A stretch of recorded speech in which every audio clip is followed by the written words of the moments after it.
other news, Enugu-Onitsha Highway gets 8.6 billion naira variation. Senate rejects bill to establish Armed Forces Commission. And Nigeria needs $84 million to combat tuberculosis.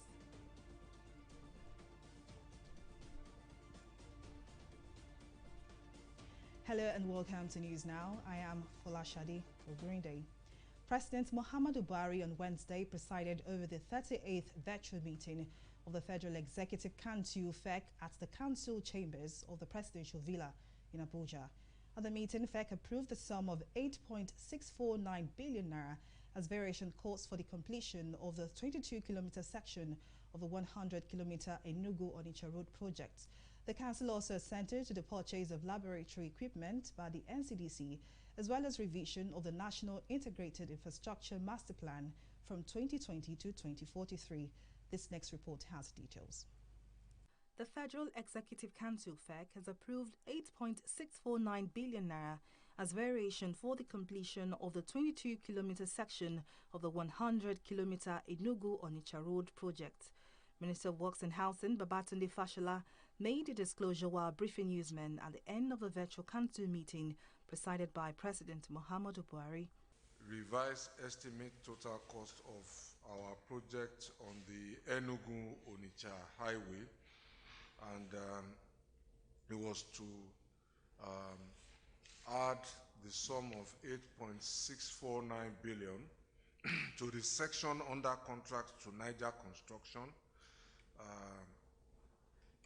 which is a 22-kilometer section of the 100-kilometer road, so that we can expedite conclusion of works there. Variation was to cater for the change of the pavement surface, the binder cost and the wearing cost, to increase the thickness, and also to utilize modified bitumen, and also to strengthen the shoulders and some bridge works. FEC also approved 3.7 billion naira for purchase of laboratory equipment by the Nigeria Center for Disease Control (NCDC) in various parts of the country.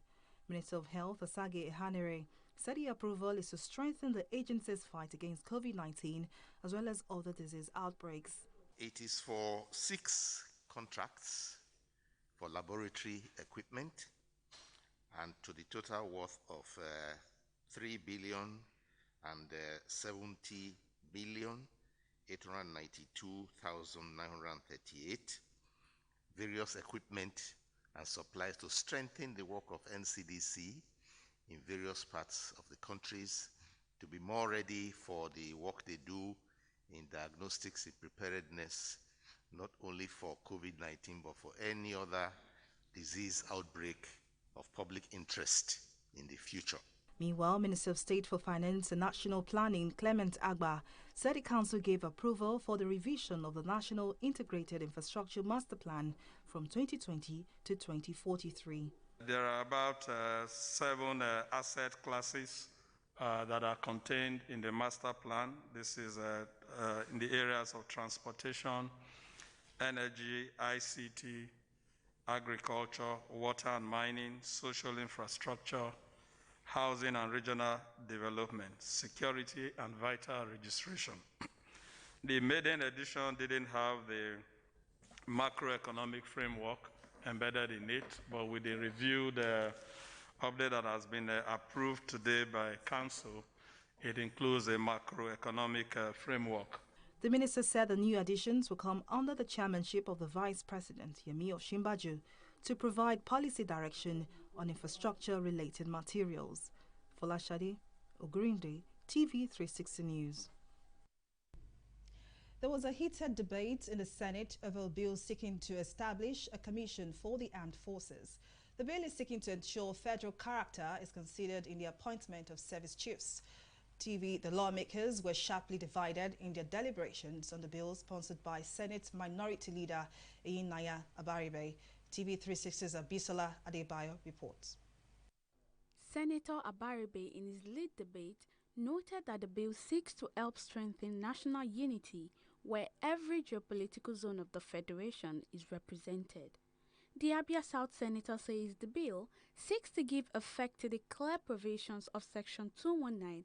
According to the bill, the appointment of Chief of Defense Staff, Chief of Army Staff, Chief of Air Staff, Chief of Naval Staff, Director of Military Intelligence, and heads of other hand-bearing security agencies shall be appointed subject to recommendations by the Commission.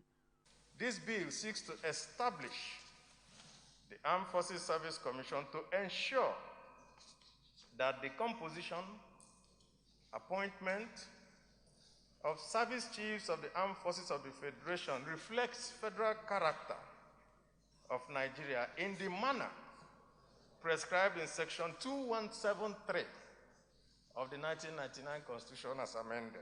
But the debate took a partisan dimension as senators from the ruling All Progressives Congress strongly kicked against it, saying it seeks to politicize the Nigerian military. In as much as this bill is good on the paper, it's going to create a disunity in the operation of the armed forces. As it's presently composed, the Commission cannot take the function of the Chief of Army Staff or the functions of all the chiefs, of all the service chiefs. This is the worst period that has overstretched the unity, the professional competence of our armed forces.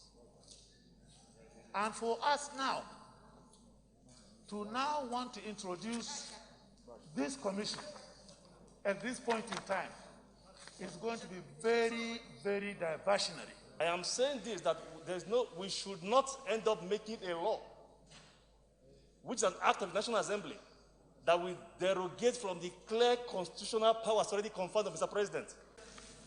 I'm against this bill for the simple reason that it will over-politicize the appointment of service chiefs in our country. President of the Senate, however, put a voice vote with the nays having it, a decision Abaribe disagreed with. Abaribe, citing Order 73 of the Senate Standing Rule, called for a division, asking that lawmakers vote individually on the bill. Any senator may challenge the opinion of the President or the Chairman by claiming a division. You have a right to vote. So, Mr. President, I claim a division and I want us to vote. It's not my opinion that the nays had it. We took a vote. The nays outnumbered or outweighed the ayes. The tense atmosphere forced Senator Lawan to call for a closed-door session, after which he appealed to Senator Abaribe to withdraw the order. Senator Abaribe says due to outcry of marginalization in the land, the bill was introduced to seek total adherence to the federal character principle in the appointment of service chiefs. Abisola Adebayo, TV360, Abuja.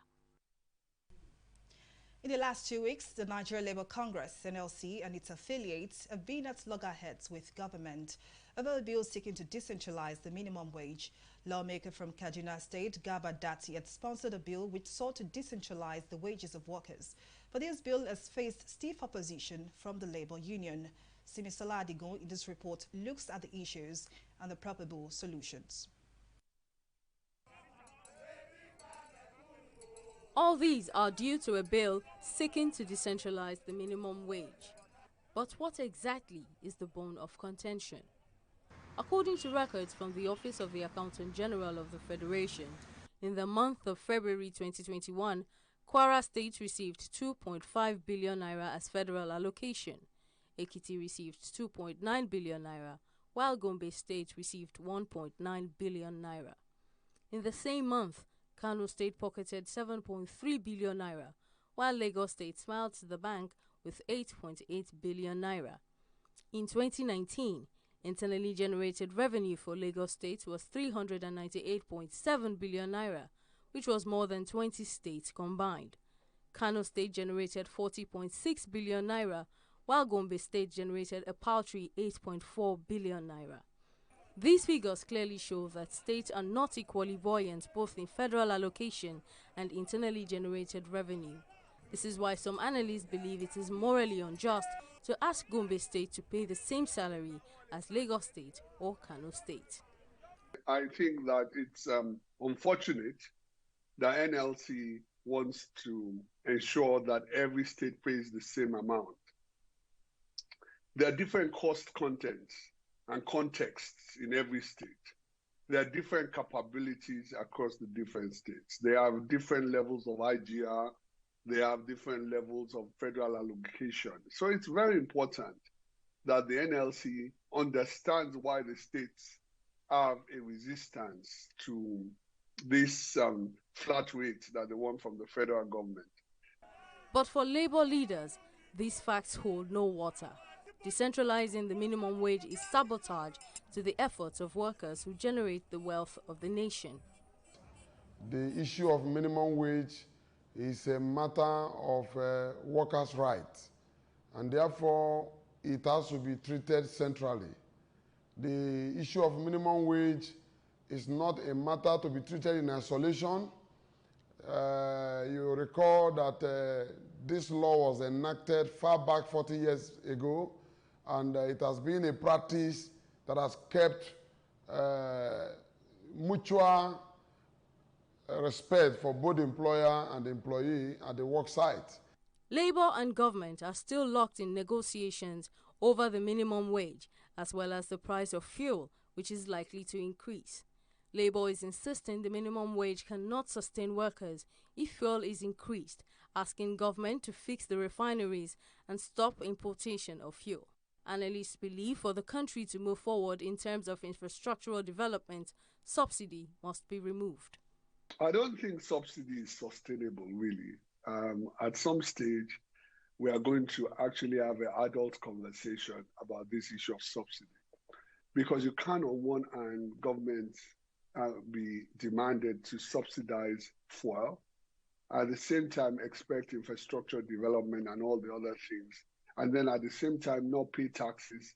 There's no governor that can come out openly to tell his people that 30,000 as a wage is too much for a worker. 1,000 naira per day. This is unacceptable. No governor can do so. Until today, they have not said so. With minimum wage decentralization issue in one hand and increasing fuel price in the other, it is still a waiting game for both labor and government as Nigerians look forward to a peaceful resolution of the contending issues. Simisola Adigun, TV360 News, Lagos.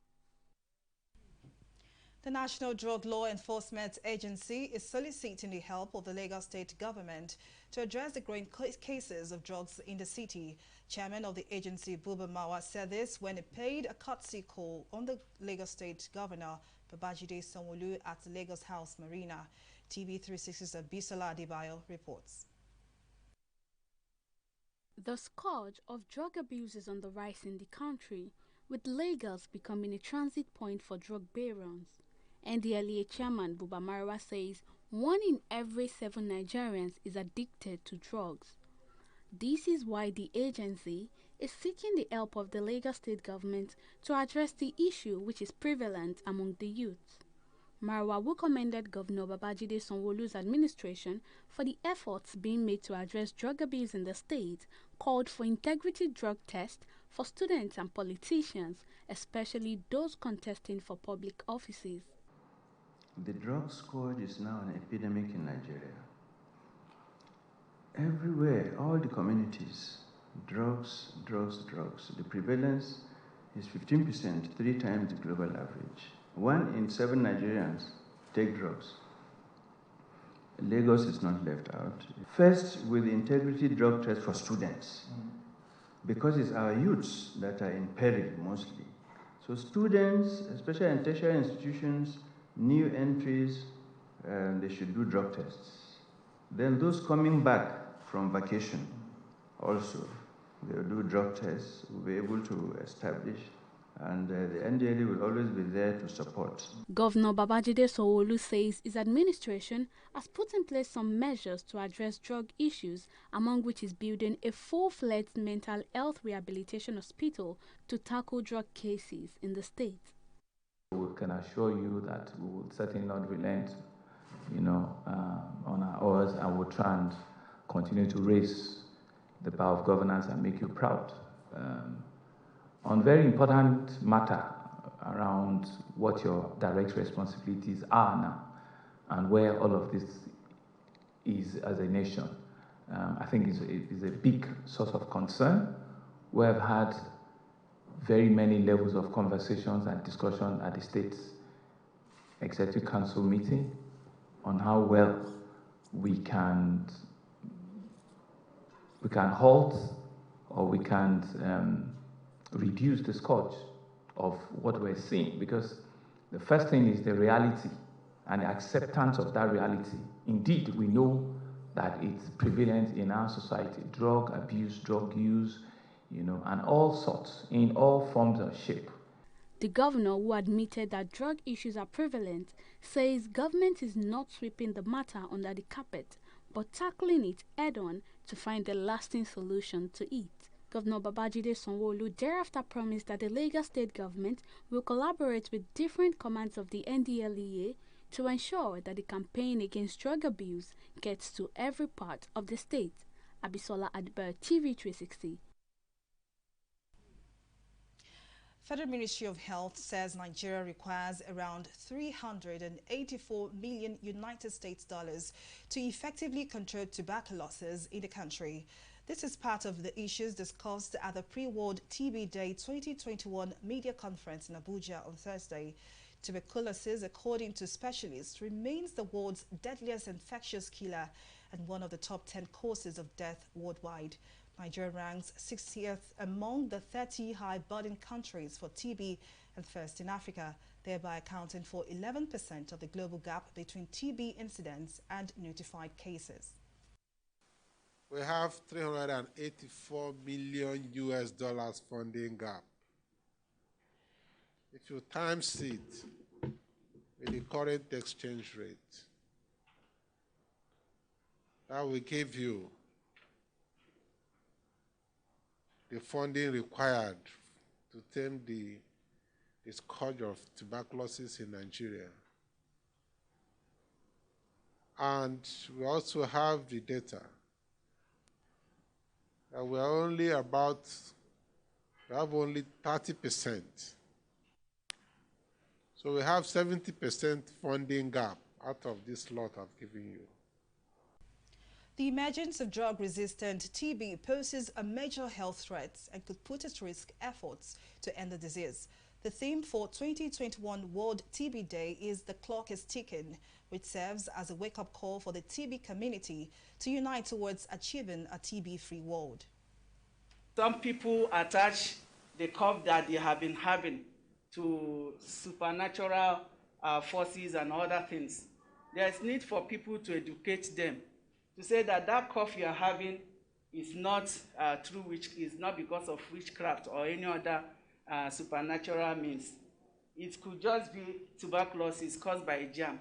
And the good thing is that once they test you and you are positive, there is cure for tuberculosis. You cannot do without the community, engaging the community effectively, and that is very important.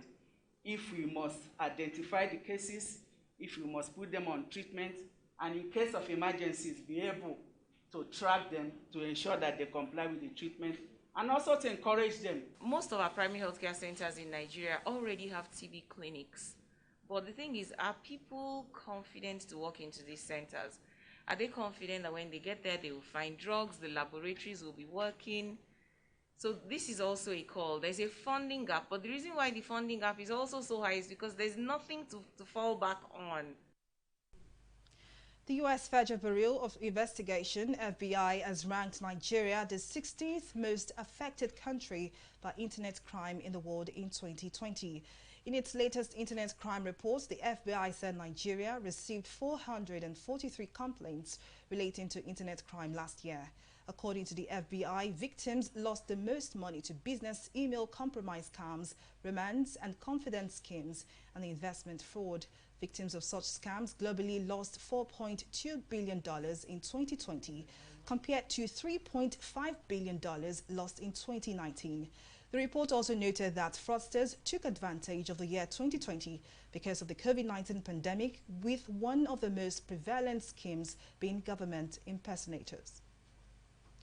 We'll take a break here, but still to come, Nigeria increases crude oil production by 1.42 million barrels per day.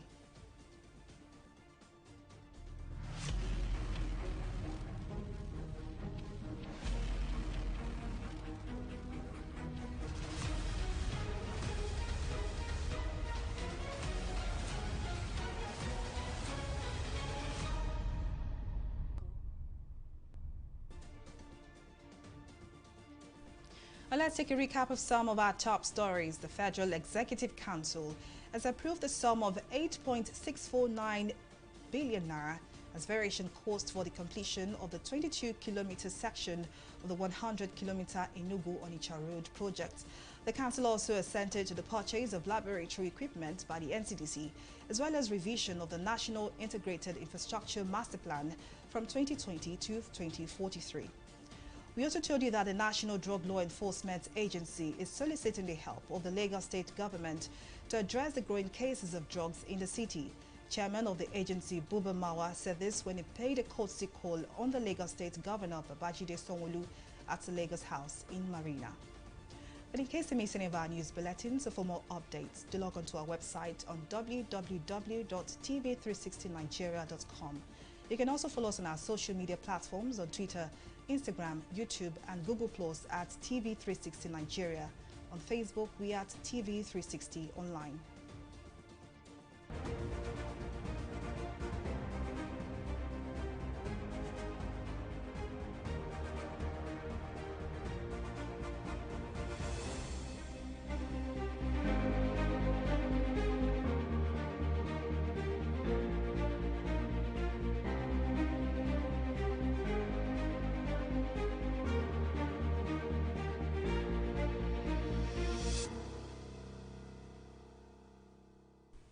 And now to COVID-19 stories and updates. The United Nations has cautioned countries against relaxing pandemic-related measures, saying if it persists for many years, COVID-19 will prove to be a strongly seasonal disease. The 16-member team set up by UN World Meteorological Organization said in their reports that laboratory studies provided some evidence that the virus survives longer in cold, dry weather and when there is low ultraviolet radiation. The task team therefore insisted that weather and climate conditions alone should for now not be the trigger for loosening anti-COVID restrictions. We'll take a break here and return with more stories and business. Please stay with us.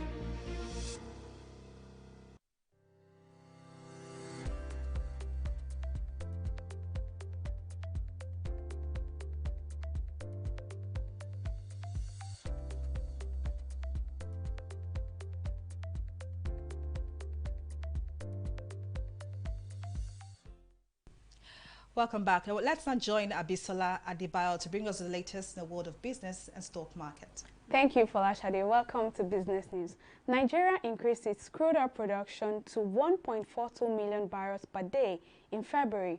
The Organization of the Petroleum Exporting Countries has revealed in its latest monthly report. Nigeria produced 1.49 million barrels per day in February, up to 161,000 barrels from 1.33 million BPD in January. In its monthly oil market report for March, OPEC says the country's oil production rose by 63,000 barrels to 1.42 million BPD in February. OPEC's total crude oil production averaged 24.85 million BPD in February 2021, down by 0.65 million BPD month on month. We'll take a break here and return with stock market review.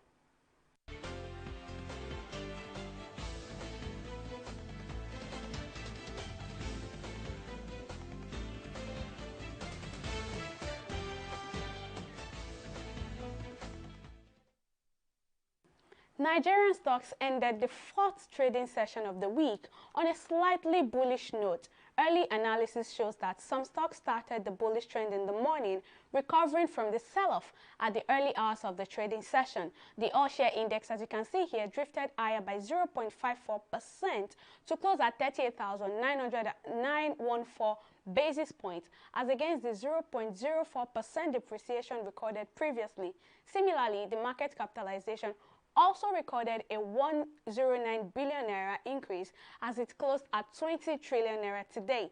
Market sentiment measured above par, with the trading session seeing more wins than losses, and this is obvious as we can see right here that Eternal, Lasaco, Zenith Bank and Guarantee Trust Bank today graced our gainers list with a combined 3 naira 86 kobo gain. Meanwhile, on the flip side, Linkage Assurance, most financial services sector rather, could not escape bear claws today amidst NSE banking sell-off. That is why our losers table here sees Link Assurance, Coronation Insurance PLC, Associated Bus Company and Sterling Bank completing our list of 4 with a combined 22 kobo loss. The market summary today, as you can see right here, is that 1 billion shares valued at 5 billion naira exchanged hands in 4,040 deals today. However, on the international scene, which is our global market today, the FTSE, the Dow Jones and the Nikkei are all gaining. On the global scene, you can see the FTSE rise slightly today, clawing back some of yesterday's losses, despite concerns about another big raft of new rules restricting companies' freedom to pay dividends and bonuses. Another thing that impacted the FTSE today is that the wait for Bank of England interest rate announcement. You know, investors are waiting for the announcement. That's another thing that impacted the FTSE today. And amid a new stock market rally, the Dow Jones, as you can see here, made more as time high as it recorded a 0.29% gain. The Japan stocks Nikkei also closed more than 1.0%, tracking gains on Wall Street as investors welcomes the U.S. Federal Reserve's pledge to continue its easy money policies. That's all on Stock Market Review today. It's back to Folashade for the rest of the news. Thank you very much, Abisola.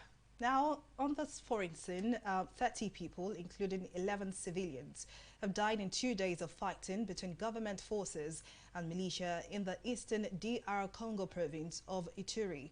The military said in a statement that 2 soldiers and a policeman were killed while 16 members of the Cooperation for the Development of Congo Codeco militia died in an army counter-offensive. Codeco, which is split into several factions, is accused of taking over mines and illegally extracting gold. However, the group says it is fighting to defend the interests of the Lendo people in Ituri province. Well, up next is entertainment reports.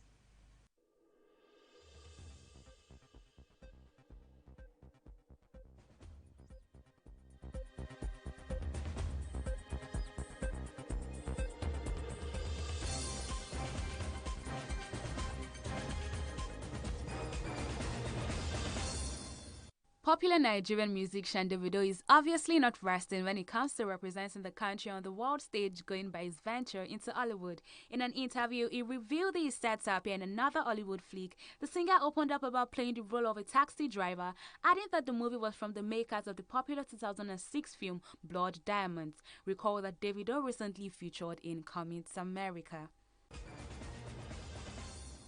Nollywood director Moses Umar has debuted an official first look at his new feature film Lockdown. The newly released 2-minute teaser stars a fine list of Nollywood veteran actors, including Omotola Jalade Ekende, Tony Umes, Shola Shibowale Norbert Young, Chema Chukwuka Akpota, and Ada Ame. Lockdown follows the coincidental meeting of 6 individuals from different walks of life as a result of a sudden government-imposed lockdown following the outbreak of a pandemic. They are then forced to cohabit while revealing their professional and character flaws, and an unexpected romance story erupts from the chaos. Lockdown premieres in cinemas May 28th. Tenny the Entertainer has released the 15-track list of her album Wonderland. On February 2nd, Tenny announced the long-awaited debut album Wonderland. This comes amidst a viral social media post where she expressed appreciation to African superstar Davido for making an appearance in a video shoot, and this appears to be a track on the album. That is all that we have for you in the entertainment segment of News Now.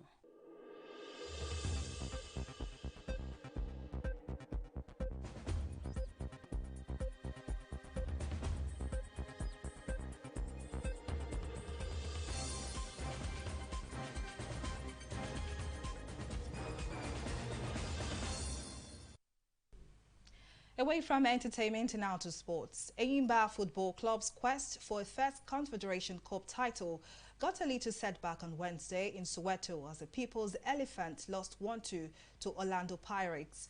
Orlando Pirates secured their maiden win in Group A of the CAF Confederation Cup when they defeated Eyimba FC. The People's Elephant were top of the Group A table on 3 points and needed at least a draw to maintain their easy march to the semi-final, but lost against the Pirates. The result saw Orlando Pirates climb up the top of the group standings, while Eyimba slipped down to second place with 4 matches left. And it's a wrap on our news bulletin. Thank you for watching. I am Fola Shadi Ogurinde.